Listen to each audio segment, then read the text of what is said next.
Hello friends, ಇವತ್ತು ನಾನು very less ಇಂಗ್ರೀಡಿಯೆಂಟಿಂದ ಮಾಡುವಂತಹ ಕೀಮಾ ಮತ್ತು ಸಬ್ಬಕ್ಕಿ ಸೊಪ್ಪಿನ ಪಲ್ಯ ಹೇಳ್ತಾ ಇದ್ದೀನಿ. ಇದನ್ನು ನೀವು ಚಪಾತಿ ಜೊತೆನೂ ಸೇವಿಸ್ಬೋದು ಆ್ಯಂಡ್ ಇದನ್ನು ನೀವು ಘೀ ರೈಸ್ ಜೊತೆನೂ ಸೇವಿಸ್ಬೋದು. ತುಂಬ ಟೇಸ್ಟಿಯಾಗಿರುತ್ತೆ. ಇದು ಇಷ್ಟೇ ಇಂಗ್ರೀಡಿಯೆಂಟ್ಸ್ ನಮಗೆ ಬೇಕಾಗಿರೋದು. Very less ingredient and tasty food ಇದು. ಸೊ ಇದಕ್ಕೆ ನಾನು 5 ಈರುಳ್ಳಿನ ಕಟ್ ಮಾಡಿದ್ದೀನಿ ಸಣ್ಣ ಸಣ್ಣ ಪೀಸಲ್ಲಿ ಆ್ಯಂಡ್ 2 ಆಲೂಗಡ್ಡೆ. ಸೊ ಆಲೂಗಡ್ಡೆ ನಿಮಗೆ ಜಾಸ್ತಿ ಬೇಕಾದರೂ ಹಾಕ್ಕೋಬೋದು. ಸೊ ನಾನೀಗ ಸದ್ಯಕ್ಕೆ 2 ಆಲೂಗಡ್ಡೆ ಮಾತ್ರ ಕಟ್ ಮಾಡಿದ್ದೀನಿ. ಅದು ಸ್ಮಾಲ್ ಸ್ಲೈಸಸಲ್ಲಿ ಕಟ್ ಮಾಡಿದ್ದೀನಿ. ಅದರ ಜೊತೆ ನಮಗೆ ಬೇಕಾಗಿರೋದು 2 ಟೀ ಸ್ಪೂನಷ್ಟು ಬೆಳ್ಳುಳ್ಳಿ ಶುಂಠಿ ಪೇಸ್ಟು, ಉಪ್ಪು ಮತ್ತು ಖಾರ, ಉಪ್ಪು ರುಚಿಗೆ ತಕ್ಕಷ್ಟು ಆ್ಯಂಡ್ ಖಾರ ಆಲ್ಸೋ ನೀವು ಯಾವ ರೀತಿ ಖಾರ ಬಳಸ್ತೀರಾ ನಿಮ್ಮ ಮನೇಲಿ ಅನ್ನೋದಕ್ಕೆ ತಕ್ಕಷ್ಟು ಖಾರ ಯೂಸ್ ಮಾಡ್ಕೊಳ್ಳಿ.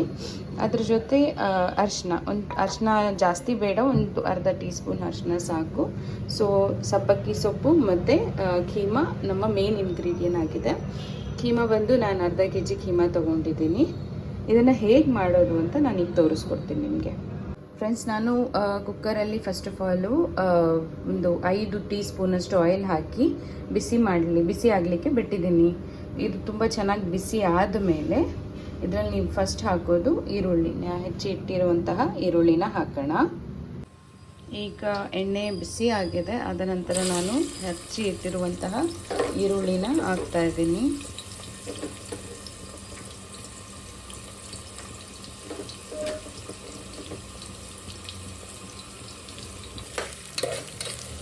ಸೊ ಈರುಳ್ಳಿ ಚೆನ್ನಾಗಿ ಕೆಂಪಗಾಗಬೇಕು, ಅಂದರೆ ಚೆನ್ನಾಗಿ ಬೇಯಬೇಕು ಈರುಳ್ಳಿ.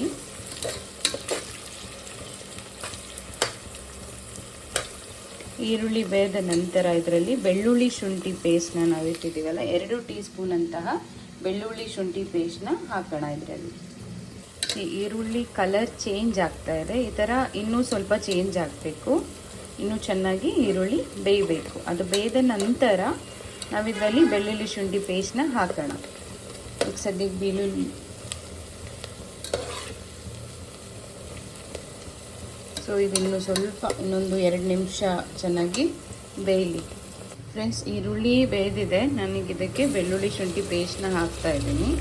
ಸೊ ಬೆಳ್ಳುಳ್ಳಿ ಶುಂಠಿ ಪೇಸ್ಟ್ನ ಹಾಕಿದ ತಕ್ಷಣ ಒಂದು 2 ನಿಮಿಷ ಬಿಡಬೇಕು. ಅದು ಹಸಿ ಸ್ಮೆಲ್ ಹೋಗೋ ಗಂಟ ಇದನ್ನು ಈ ಥರ ಅಲ್ಲಾಡ್ತಾ ನೀವು ಬಾಯ್ಲ್ ಮಾಡಿ ಚೆನ್ನಾಗಿ.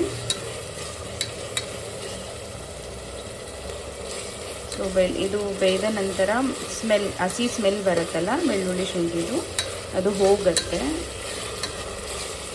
ಸೊ ಅದು ಆದ ನಂತರ ನಾವಿದ್ರಲ್ಲಿ ಹಾಕೋದು ಉಪ್ಪು ಹಾಕ್ಕೊಳ್ಳೋಣ. ಉಪ್ಪು ಮತ್ತು ಸ್ವಲ್ಪ ಖಾರ ಜಾಸ್ತಿ ಹಾಕೋದು ಬೇಡ, ಲಾಸ್ಟಲ್ಲಿ ಹಾಕ್ಬೋದು. ಸ್ವಲ್ಪ ಖಾರ ಹಾಕೋಣ ಇದಕ್ಕೆ. ಇದೀಗ ಈ ಥರ ಬೇಯ್ದ ನಂತರ ಸ್ವಲ್ಪ ಖಾರ ಹಾಕಿದ್ದೀನಿ ಮತ್ತು ಉಪ್ಪು ಹಾಕಿ ಬೇಯ್ದ ನಂತರ ನಾನಿಲ್ಲಿ ವಾಶ್ ಮಾಡಿ ಕೀಮಾನ ಇಟ್ಟಿದ್ದೀನಿ. ವಾಶ್ ಮಾಡಿ ನೀರೆಲ್ಲ ಫಿಲ್ಟ್ರ್ ಆಗಲಿಕ್ಕೆ ಇಟ್ಟಿದ್ದೆ. ನೀರಿದ್ದರೆ ಅದರಲ್ಲಿ ನೀರು ಬಿಡುತ್ತಲ್ಲ, ಸೊ ಅಷ್ಟು ಟೇಸ್ಟ್ ಕೊಡಲ್ಲ. ಸೊ ನೀರೆಲ್ಲ ಫಿಲ್ಟ್ರ್ ಆದ ನಂತರ ಕೀಮಾನ ನಾನು ಇದರಲ್ಲಿ ಹಾಕ್ತಾ ಇದ್ದೀನಿ.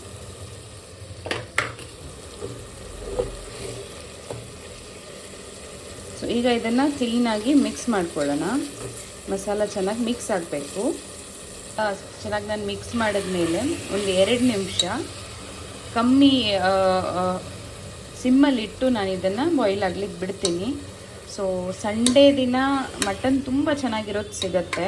ಸೊ ನಾನು ಮೋಸ್ಟ್ಲಿ ಸಂಡೇನೇ ಜಾಸ್ತಿ ನಾನ್ ವೆಜ್ ಮಾಡೋಕ್ಕೆ ಹೋಗೋದು, ಬಿಕಾಸ್ ಸಂಡೇ ಫ್ರೆಶ್ ಆಗಿರುತ್ತೆ, ಫ್ರೆಶ್ ಇರೋ ಮಟನ್ ಸಿಗುತ್ತೆ ಅನ್ನೋ ಕಾರಣಕ್ಕೆ.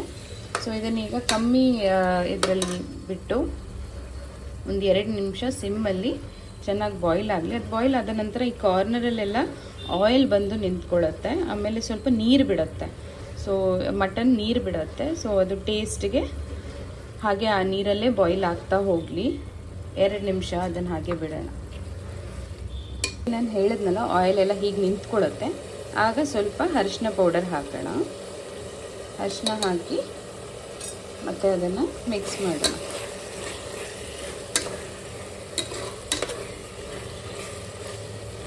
ಸೊ ಈಗ ಇದು ಮತ್ತೊಮ್ಮೆ ಒಂದು 2 ನಿಮಿಷ ಬಿಡೋಣ ಇದನ್ನು ಹೀಗೆ. ಮತ್ತು ನೋಡಿ, ನಾನು ಹೇಳಿದ್ನಲ್ಲ, ಆಯಿಲೆಲ್ಲ ಈ ಥರ ಬರುತ್ತೆ. ಅಂದರೆ ಮಟನ್ನಲ್ಲಿರುವಂತಹ ಕೊಬ್ಬಿನ ಅಂಶ ಏನಾಗುತ್ತೆ ಅದು ಈ ಥರ ಸೈಡಲ್ಲಿ ಬಂದು ನಿಂತ್ಕೊಳ್ಳುತ್ತೆ ಕರಗಿ. ಫ್ರೆಂಡ್ಸ್, ಇದು ಆಲ್ಮೋಸ್ಟ್ ಆಗಿದೆ. ಇಷ್ಟು ಬಾಯ್ಲ್ ಆದ ನಂತರ ಮಸಾಲ ಎಲ್ಲ ಮಟನಲ್ಲಿ ಹೋಗಿರುತ್ತೆ, ಆ ಫ್ಲೇವರ್ ಮಟನಲ್ಲಿ ಹೋಗಿರುತ್ತೆ. ಆದ ನಂತರ ಕಟ್ ಮಾಡಿ ಇಟ್ಕೊಂಡಿರೋ ಸಬ್ಬಕ್ಕಿ ಸೊಪ್ಪನ್ನು ಹಾಕಿ.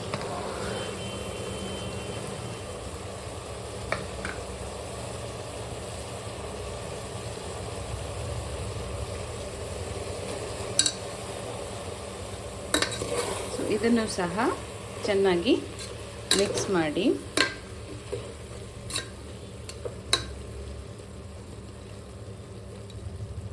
ಫ್ರೆಂಡ್ಸ್, ಸಬ್ಬಕ್ಕಿ ಸೊಪ್ಪು ಹಾಕಿದ್ದೀನಿ. ಅದು ಹಾಕಿದ ನಂತರ ಮತ್ತೆ ಅದರಲ್ಲಿ ನೀರು ಬಿಡತ್ತೆ. ಸೊ ನೀವು ನೀರೇನು ಹಾಕ್ಲಿಕ್ಕೆ ಹೋಗಬೇಡಿ. ಇದರಲ್ಲಿ ಒಂದು ಕಮ್ಮಿ ಫ್ಲೇಮಲ್ಲಿ ಹೀಗಿಟ್ಟು ಒಂದು 2 ನಿಮಿಷ ಬಿಡಿ.